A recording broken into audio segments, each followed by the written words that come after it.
En Derecho es un programa con objetivo social que investiga los casos y los pone a discusión delante de profesionales especialistas. En ningún momento el Canal TRO se compromete a prestar el servicio profesional de tipo legal que el caso requiera.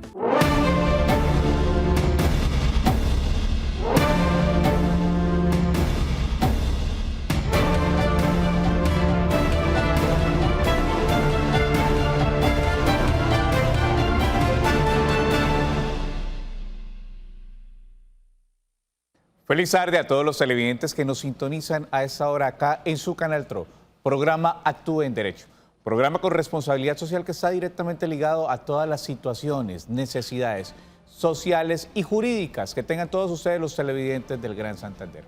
Hoy vamos a socializar con todos ustedes, televidentes, un tema de interés muy grande para todos nosotros. Y está directamente relacionado con la acción disciplinaria y quién la encabeza en el Estado. Para entrar en contexto, tenemos que recordar que antes de la Constitución de 1991, quienes en el Estado ejercen la acción disciplinaria es el Ministerio Público, en cabeza del Procurador General de la Nación. Pero ha habido una pequeña particularidad antes de nuestra Constitución del 91, y es que según el artículo 142, esta acción disciplinaria se ejercía, óiganlo bien, televidentes, con la suprema dirección del Gobierno Nacional. Y era un contrasentido que si yo soy una persona disciplinable, la persona que ejerza ese control sobre mis acciones y sobre mis actuaciones oficiales dependiera de mí, o sea, del Gobierno Nacional en ese momento, situación que cambió con el artículo 277 de la Constitución del 91, donde la vigilancia suprema la hace el Ministerio Público sobre las actuaciones oficiales de todas las personas que estén vinculadas al Estado como tal. Ojo con este término, que va a ser el centro de la discusión y de la socialización que vamos a tener con nuestro profesional especialista en el tema el día de hoy. También a los servidores que sean electos democráticamente. Para socializar este tema, vamos a darle la bienvenida a nuestra invitada habitual, nuestra compañera habitual, la doctora Marlen Murcia. Doctora Marlen, muy buenas tardes y bienvenida a Actúe en Derecho. Hola, doctor Reinaldo, muy buenas tardes para todos nuestros televidentes. Cordial saludo para todos. Sí, esta tarde vamos a socializar un tema pues que compete a todos los ciudadanos, porque todos nosotros debemos saber y debemos conocer sobre las potestades disciplinarias que se pueden ejercer sobre los funcionarios públicos, porque los funcionarios públicos sí tienen quien los ronde, como se dice coloquialmente, y es la Procuraduría General de la Nación. Como lo decía el doctor Reinaldo, antes de la Constitución del 91, esta potestad estaba en cabeza o tenía que ser vigilada por el propio gobierno. ¿Qué hizo la Constitución del 91? La independizó, le dio además algo que se llama el poder preferente, que nuestro invitado nos podrá explicar en detalle. Y doctora Marlen y apreciados televidentes, y hay un ingrediente adicional, que lo hemos conocido o nos lo dieron a conocer este último semestre, y está directamente relacionado al pronunciamiento que tuvo la Corte Interamericana de Derechos Humanos frente al caso Petro. ¿Cómo va a transformar el desarrollo del derecho disciplinario este fallo en nuestro país? Para eso hemos invitado a nuestro especialista, nuestro invitado especial, el doctor Daniel Caicedo. Doctor Daniel Caicedo, muy buenas tardes y bienvenido a Actúe en Derecho. Doctor Reinaldo, buenas tardes. Doctora Marlen, buenas tardes. Quiero presentar un cordial saludo a todos los televidentes. Especialmente quiero saludar a esa televidente que debe estar en este momento dándole picos a la pantalla de la Mesa de los Santos. Es mi señora madre, a quien no he podido ver desde marzo por efectos de ella. Ella está viendo este programa y quiero decirle, madre, te extraño mucho, te quiero mucho, espero verte. Muchas gracias a todos. Bueno, son los efectos de esta situación, de estas nuevas dinámicas sociales a las cuales hemos tenido que adaptarnos y por tener los cuidados correspondientes, especialmente, doctora Marlene, doctor Caicedo, con nuestros seres queridos. La doctora Marlene también, pues yo llevo aproximadamente 4 meses vinculado a este proyecto y solamente he podido compartir una sola vez set con mi compañera habitual, la doctora Marlene Murcia, y es especialmente por eso, por el cuidado que todos debemos tener con esta situación y esta nueva dinámica social que todos, señores televidentes del Oriente Colombiano, debemos tener muy en cuenta. Para entrar en contexto con este tema tan importante del ejercicio disciplinario, vamos a ver el informe que nos presentaron nuestros compañeros de la ciudad de Cúcuta. Acá se informa.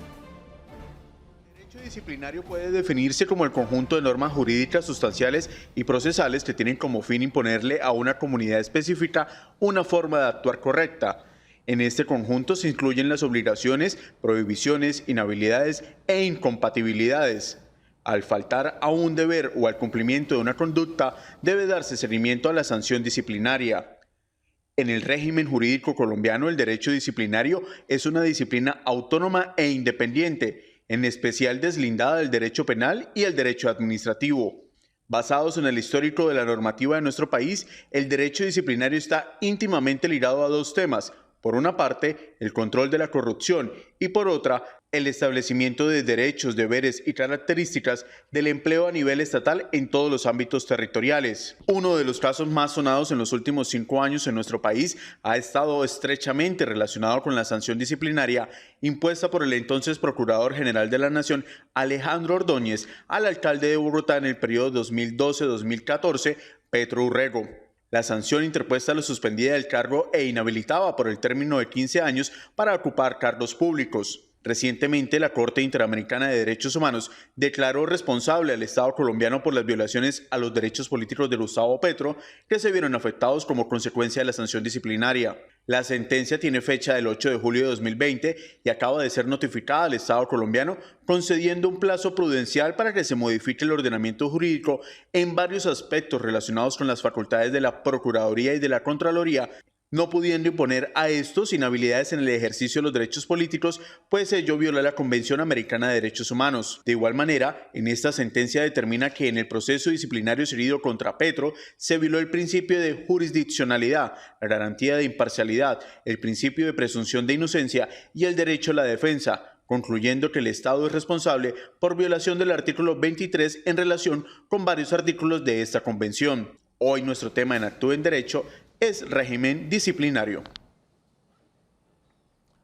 Bueno, apreciados televidentes, en este informe, nuestro compañero Isaac de la ciudad de Cúcuta hablaba de ese artículo 23 que se empezó a desarrollar en un contexto muy importante en Latinoamérica, donde habían dictaduras en las cuales salían decretos y salían leyes de amnistías por las funciones o los actos que estaban desempeñando estos funcionarios públicos. Pero doctor Daniel Caicedo, entremos en materia y digámosle a nuestros televidentes, hace poco la Procuraduría General de la Nación tuvo una cifra récord en sanción a gobernadores, alcaldes y concejales en todo el país. Y estas posibles extralimitaciones, solamente esto lo va a decir la jurisdicción a la cual dependen estos casos, si hubo una posible extralimitación del funcionario de turno o los funcionarios de turno. Tanto así que, doctora Marlene, la Procuraduría General de la Nación en ese momento era más temida que la propia Fiscalía y terminaba siendo vista como un cuarto poder. Doctor Daniel Caicedo, ¿habían extralimitaciones en esta función jurisdiccional que tenía la Procuraduría en ese entonces? Bueno, doctor Reinaldo, pero antes de contestarle, quiero retomar la inquietud de la doctora Marlene al inicio del programa. Efectivamente, usted hizo una introducción constitucional y legal acerca del régimen disciplinario que tenemos. Antes de la Constitución de 1991, la acción disciplinaria era desplegada por cada organismo. Cada organismo tenía su propio régimen disciplinario. Posterior a la Constitución de 1991, el Congreso Nacional expidió la Ley 200 de 1995, que fue el primer código disciplinario. Y si hacemos cuentas, cada 7 años el Estado, y específicamente el Congreso de la República, está expidiendo códigos disciplinarios. Este código disciplinario, la Ley 200 de 1995, fue derogado por la Ley 734 de 2002, 7 años después, que es el que actualmente está vigente. Y ya fue aprobado la Ley 1952 de 2019, 7 años después, desde el 2019, del 2002 al 2019, ¿sí? Estamos hablando de 17 años, que va a entrar en vigencia el 1 de julio. Es increíble este dinamismo, esta movilidad de normas que no permiten la preparación de los abogados, la preparación de los operadores disciplinarios para ejercer una justa y completa justicia disciplinaria. El caso Petro, y sobre esto quiero hacer una aclaración a todos los televidentes. La posición jurídica que asumo no debe entenderse con que soy adepto o no adepto, admirador, no admirador, que hago política o no hago política con el señor Petro Urrego. Esta es una posición únicamente jurídica. Igualmente, debo señalar la sorpresa de la actitud que el Estado colombiano ha asumido con respecto al fallo de la Corte IDH en el caso Petro Urrego. Quizás la posición política que tiene el actual senador Petro Urrego como cabeza visible de la oposición al actual gobierno ha hecho que el gobierno le baje el nivel que tiene el impacto del fallo de la Corte IDH en el régimen disciplinario colombiano. Y este impacto es muy grande. Así el gobierno lo quiera minimizar, el impacto comenzará a darse cuando comiencen a ejercerse los medios de control ante la jurisdicción contenciosa administrativa de nulidades y restablecimientos de derecho de los funcionarios de elección popular que han sido destituidos por la Procuraduría General de la Nación. Pero para entrar en materia debemos primero analizar cuál fue el caso Petro Urrego, qué decisiones se tomaron al interior de nuestra justicia y cuál fue la decisión tanto de la Comisión Interamericana de Derechos Humanos, que en adelante ya la llamaremos IDH, y de la Corte Interamericana de Derechos Humanos, que en adelante la llamaremos Corte IDH. Para hacer un recuento de la historia, todos sabemos que Gustavo Petro Urrego fue elegido como alcalde mayor de Bogotá para el periodo 2012-2015. En diciembre de 2013 fue destituido por la Procuraduría General de la Nación por las decisiones que tomó con respecto al manejo de las basuras del contrato de recolección de basuras en Bogotá. Esta destitución fue confirmada por la misma Procuraduría en enero del 2014. Se imputaron acciones de tutela que solo hicieron posible que esta destitución se hiciera efectiva el 20 de marzo de 2014. El 20 de marzo de 2014, el señor Petro Urrego fue separado por efectos de esta destitución de su cargo como alcalde mayor de Bogotá. Y esta separación del cargo se mantuvo hasta el 23 de abril de 2014, debido a que la Sala Civil y de Restitución de Tierras del Tribunal Superior de Bogotá, en decisión del 21 de abril de 2014, en una medida cautelar, ordenó el reintegro del señor Petro Urrego a sus labores, la cual se hizo efectiva el 23 de abril de 2014. Pero esta medida cautelar fue revocada posteriormente por la Sala Civil de la Corte Suprema de Justicia, en una decisión del 6 de junio de 2014. Pero ¿por qué no se separó nuevamente al señor Petro Urrego de su cargo de alcalde? porque la defensa del senador Petro Urrego había impetrado un medio de control de nulidad y restablecimiento de derecho en el Consejo de Estado, el cual el 13 de mayo había ordenado unas medidas cautelares que suspendían los efectos tanto de la destitución como de la confirmación de esa destitución expedidas por la Procuraduría. Y el 15 de noviembre, el Consejo de Estado falló definitivamente ordenando la nulidad de las destituciones y restableciendo los derechos del señor Gustavo Petro como alcalde mayor de Bogotá. Hasta aquí el Estado colombiano pensó que el caso Petro había sido superado, porque el Consejo de Estado, al decretar la nulidad de la destitución y ordenar el restablecimiento de los derechos, lo había hecho por dos circunstancias, por dos causales que tenían en consonancia con lo decidido por la Corte Constitucional. Lo había hecho primero por cuanto consideraba que las conductas desplegadas por el señor Petro Urrego como alcalde mayor de Bogotá no estaban tipificadas como delitos y de esta manera podía considerarse un acto de corrupción. Y al no estar tipificadas como acto de corrupción, no tenía competencia la Procuraduría para destituirlo.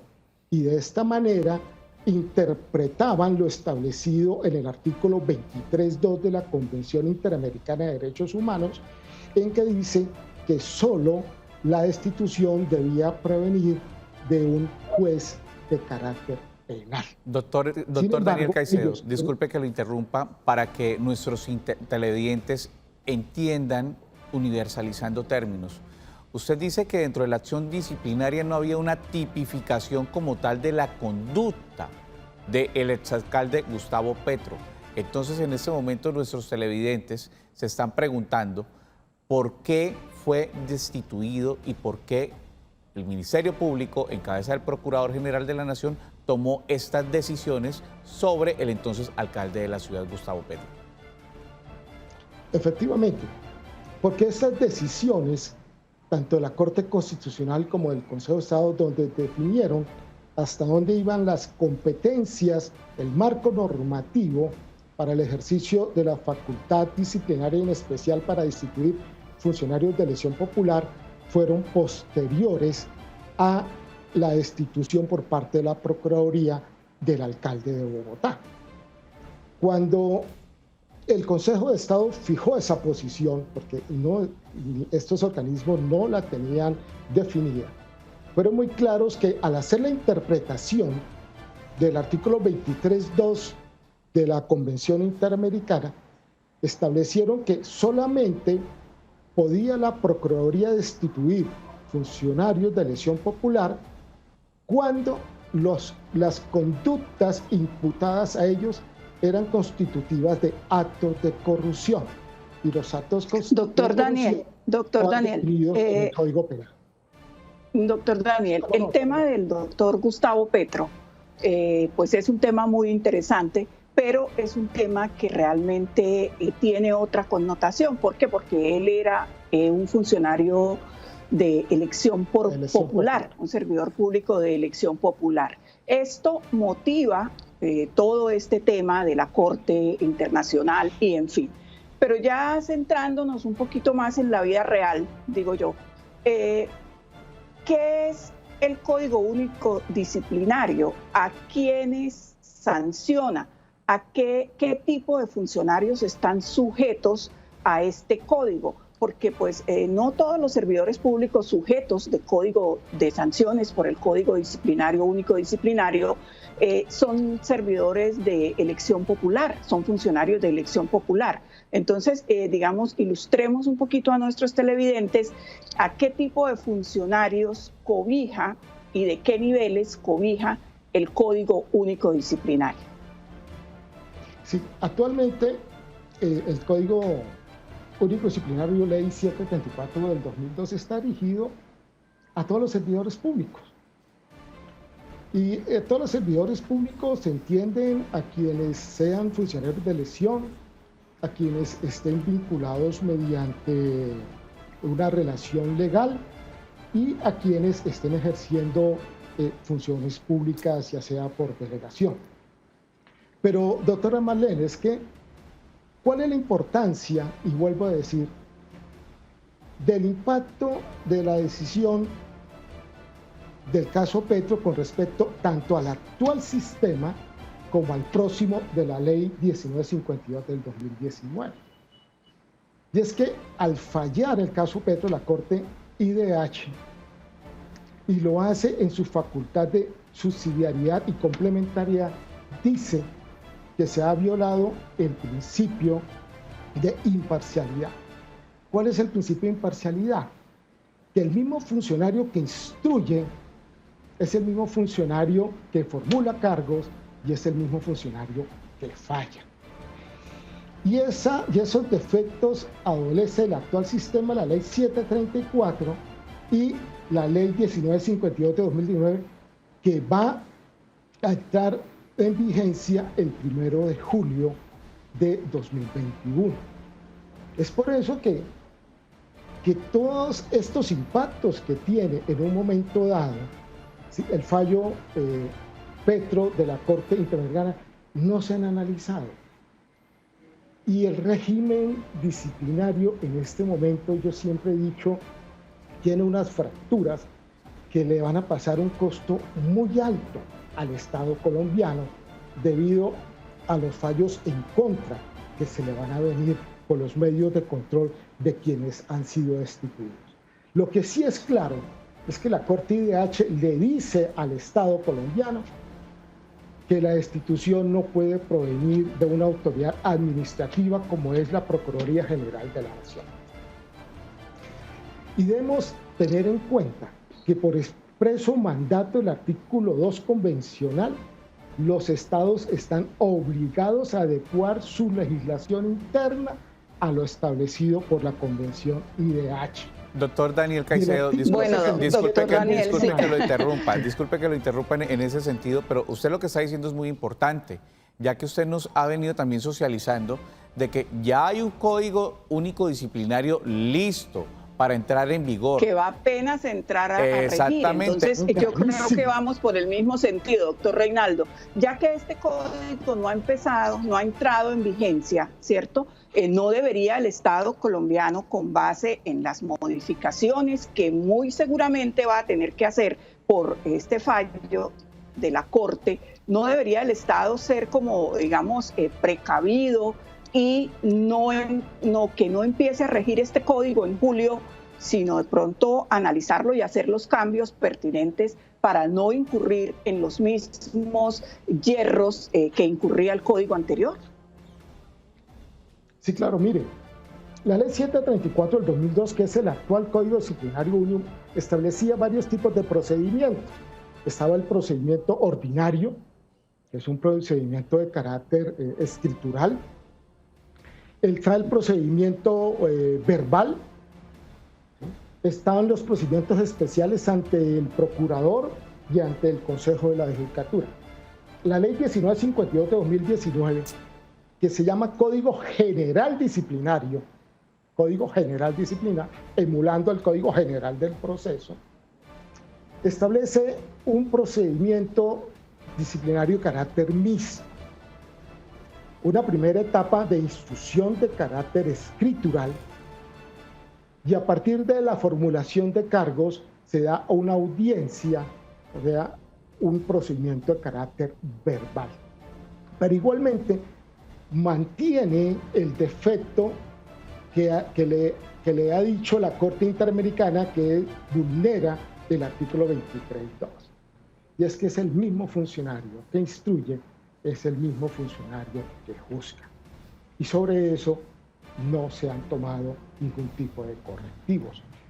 Me parece increíble que a portas al 1 de julio de 2021, que va a entrar en vigencia esta ley 1952, están todos los operadores disciplinarios construyendo sus salas de audiencias, adecuando sus espacios locativos, cuando lo que debería estar el Estado en este momento es mirando si está en capacidad, primero, que la ley 1952, el nuevo Código General Disciplinario, pueda entrar a regir a partir del 1 de julio del 2021, si están dadas, en este caso, todas las condiciones.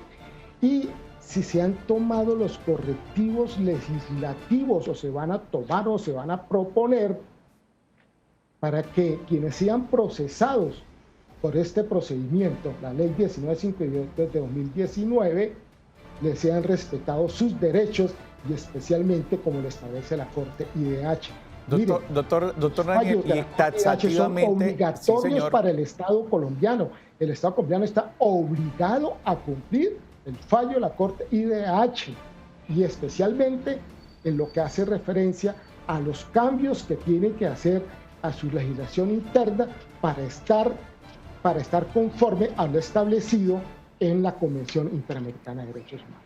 Bueno, doctor Daniel, doctora Marlene, para explicarle a todos nuestros televidentes cuáles van a ser los impactos que tiene esta decisión. Mire, solamente en este término, de forma taxativa, la imagen que nos mostraron nuestros amigos y nuestros compañeros de producción, la Corte, como dice el doctor Caicedo, ordena, revisen para que no se sigan extralimitando en sus funciones.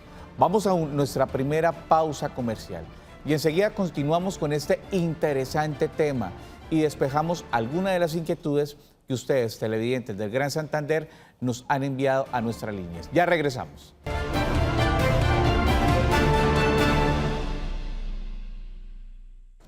Continuamos en nuestro programa Actúe en Derecho.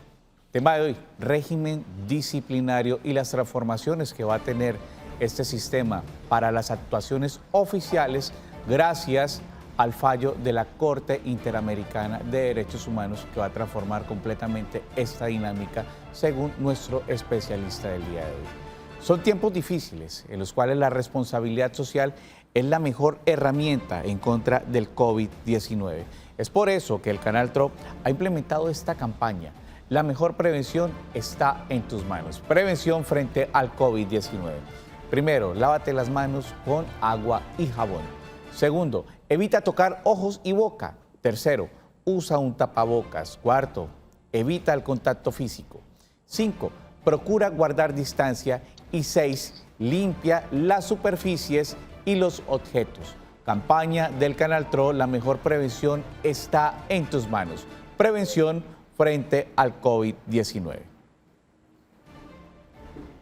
Y es que este es un tema, apreciados televidentes, que hay que tener muy en cuenta, especialmente para todos los profesionales en derecho que nos sintonizan a diario.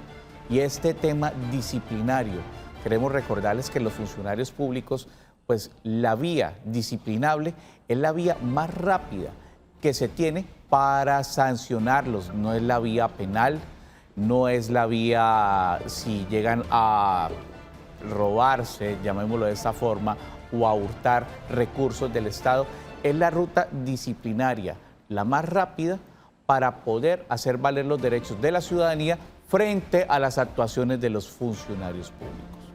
Y es evidentemente este tema, doctor Daniel Caicedo, el que queremos que empecemos a decirle a la gente, a las personas, en términos universales también, que ellos nos entiendan. Eso va acorde a nuestra responsabilidad social, ¿sí? ¿Por qué se van a venir todos estos medios de control frente a la jurisdicción, de nulidad y restablecimiento de derechos? Expliquémosle eso a los profesionales, a los colegas que nos están viendo en este momento, pero en especial a los televidentes que les interesan estos temas del régimen disciplinario. Doctor Daniel Caicedo. Sí, cómo no. Efectivamente, la misma Convención Interamericana establece, primero, en su artículo 2, que los estados están obligados a modificar su legislación interna para estar acorde con la Convención Interamericana. El artículo 67 establece que el fallo de la Corte IDH es definitivo e inapelable y el Estado se compromete a cumplir este fallo. Otro de los aspectos es que este fallo es obligatorio y vinculante y se vuelve un precedente. Y las autoridades jurisdiccionales, llámese los jueces administrativos, los jueces constitucionales, tribunales administrativos, en fin, todos estos operadores judiciales están obligados a hacer control de convencionalidad al momento de dictar sus fallos. Y el hacer el control de convencionalidad, ¿qué es? Que su decisión esté acorde con lo establecido con la Corte Interamericana, por lo establecido por la Convención y por las decisiones de la Corte Interamericana. El único organismo competente y autorizado para interpretar las disposiciones de la Convención Interamericana de Derechos Humanos es la Corte Interamericana. De tal manera que estas decisiones se vuelven precedente constitucional y así se deben tener en cuenta al momento de fallar. La Procuraduría podrá seguir destituyendo, indudablemente, y esas decisiones gozan de la presunción de legalidad. Pero al momento en que se impetren los correspondientes medios de control, los jueces de la República deberán fallar en contra de esos medios de control, porque efectivamente el Estado colombiano está vulnerando la Convención Interamericana que hace parte de nuestra Constitución a través del bloque de constitucionalidad. Pero lo más importante, y es la reflexión a que tenemos que llamar a todos los miembros del Congreso de la República, al mismo Procurador General de la Nación, es que el Procurador General de la Nación no puede salir con una directiva a decir que sus facultades están intactas y que puede seguir destituyendo. Eso se llama desacatar un fallo de la Corte Interamericana de Derechos Humanos. Y Doctor Daniel, a mí me surge una inquietud. Este tema me genera muchas inquietudes. Este fallo, y le repito, yo tenía entendido, era por el tema de que el funcionario que fue objeto de este fallo es un funcionario que fue de elección popular. ¿En qué cambia la situación de un servidor público raso, digámoslo de esta manera? ¿En qué cambia la situación este fallo de un servidor público, una alcaldía, de una gobernación, que es, digamos, un almacenista? ¿En qué le cambia este fallo a él la situación? ¿O solamente se la va a cambiar a los funcionarios de libre nombramiento, de elección popular? Sí. En lo que respecta, este fallo tiene implicaciones hacia un sector específico y a un sector general. En el sector específico, ¿sí? En el sector específico sobre los funcionarios de elección popular, en el sentido que solo pueden ser destituidos por decisión de juez penal. Y en sentido general, a todos los servidores públicos que han sido destituidos, en que se les ha violado el principio de imparcialidad, en que el mismo funcionario que instruye es el mismo funcionario que formula cargos.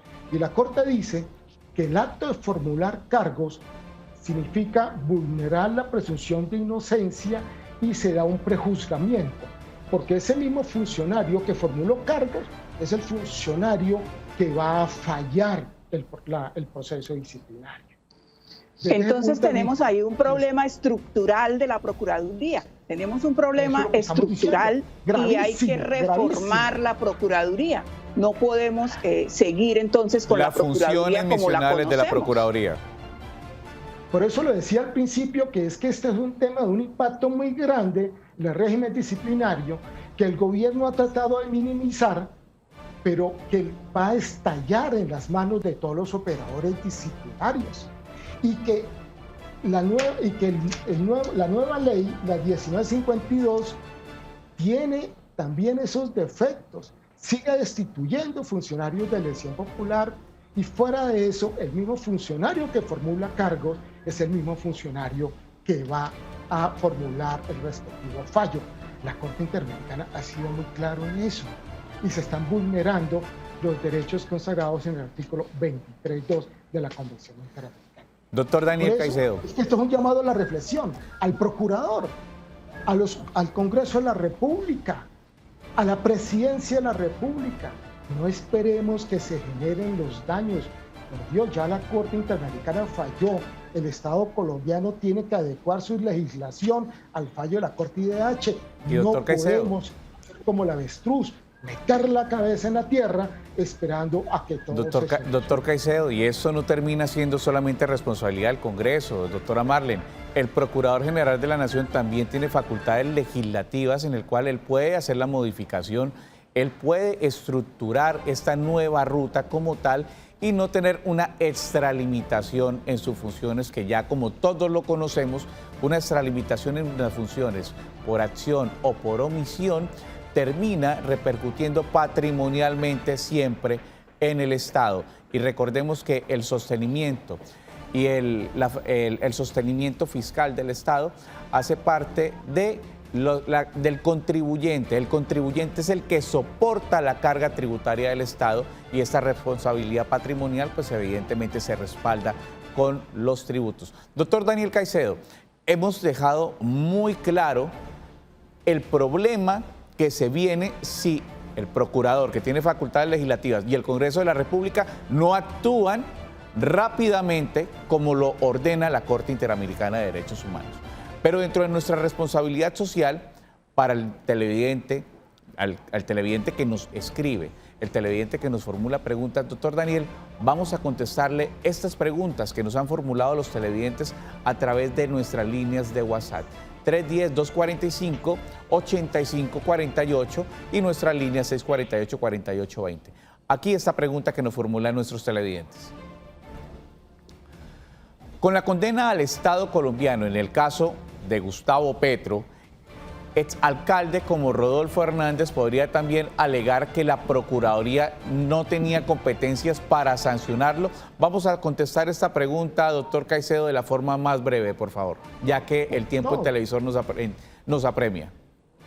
Indiferente de Rodolfo Hernández, cualquier alcalde, no necesariamente tiene que ser Rodolfo Hernández.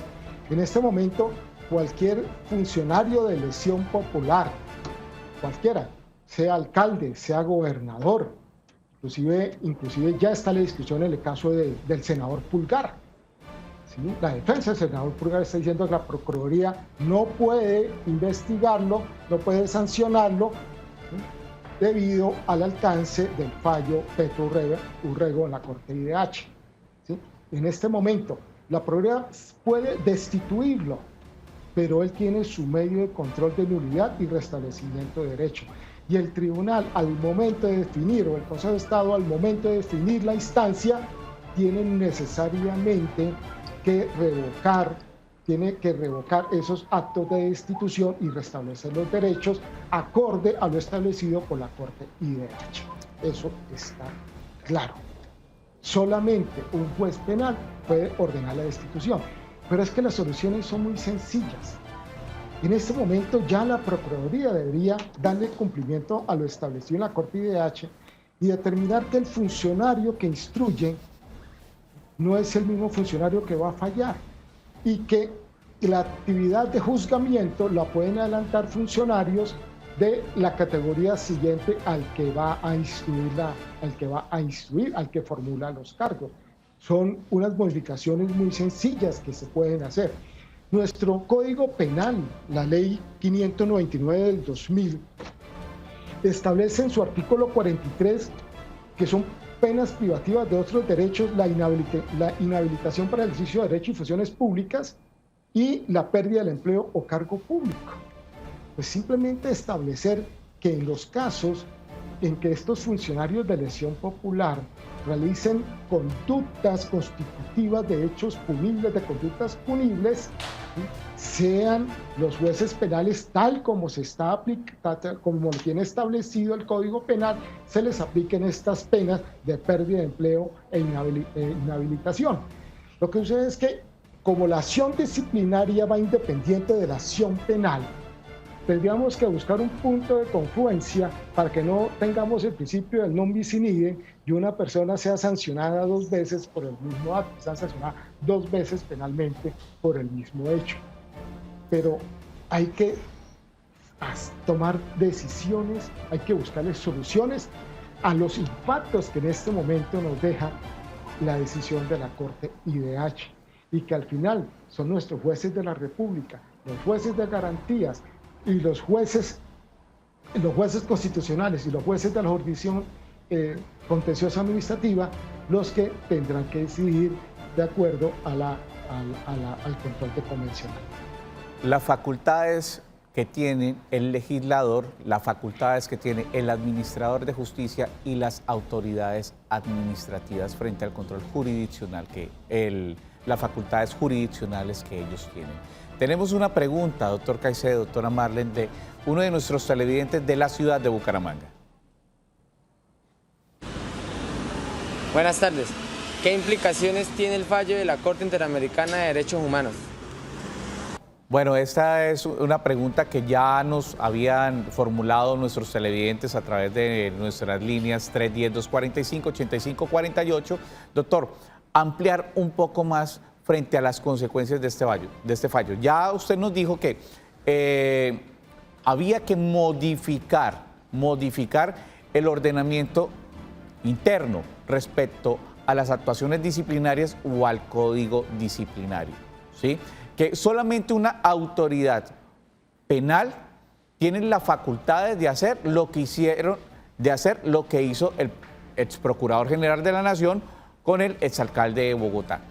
¿Qué otra cosa podemos decir de fondo de este fallo que afecten también la dinámica disciplinaria de las actuaciones del Estado y de los funcionarios del Estado? Doctor Daniel.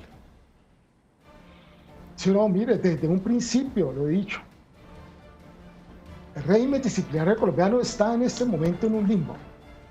Todas las decisiones que tomen los operadores disciplinarios a partir del 8 de julio de 2020, fecha del fallo de la Corte IDH sobre el caso Petro Urrego, pueden incoar, pueden impetrar los medios de control de nulidad y restablecimiento de derecho, por cuanto se les están violando el principio de imparcialidad, al ser el mismo funcionario que instruye, el mismo funcionario que paga.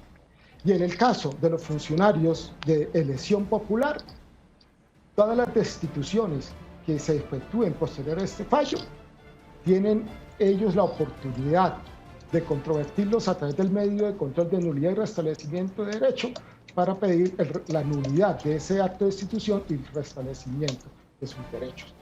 Igualmente, muchos que han sido sancionados por la Procuraduría General de la Nación y que no agotaron los recursos dentro del procedimiento administrativo, podrán solicitarle al Procurador General la revocatoria de estos actos de suspensión, de estas sanciones en su contra.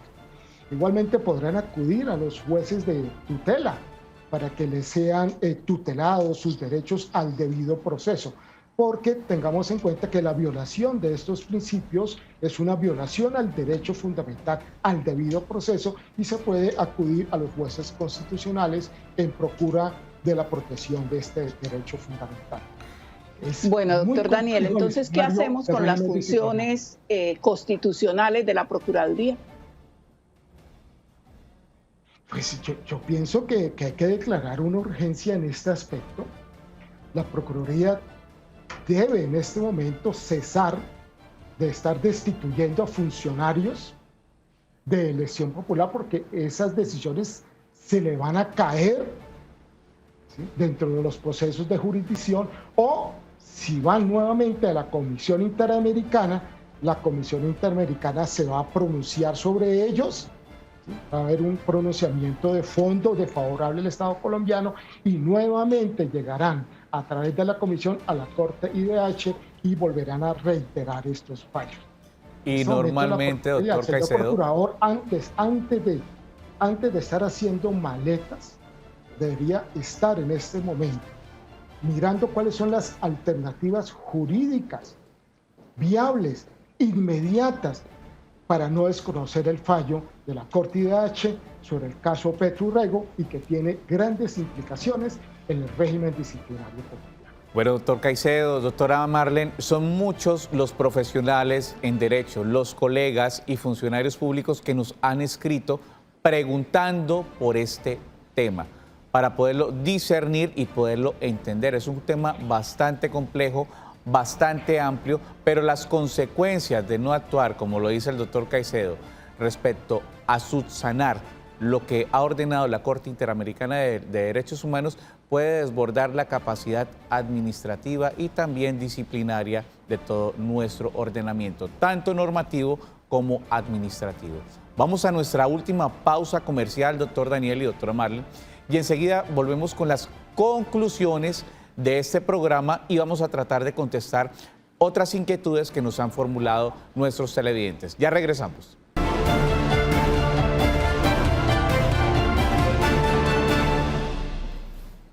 Continuamos en nuestro programa Actúe en Derecho. Ya este último bloque nos quedan más o menos unos 7 minutos de programa. Vamos a tratar de ser lo más concretos posibles en las preguntas y en las respuestas que empecemos a dar respecto a este importante tema. Doctora Marlene.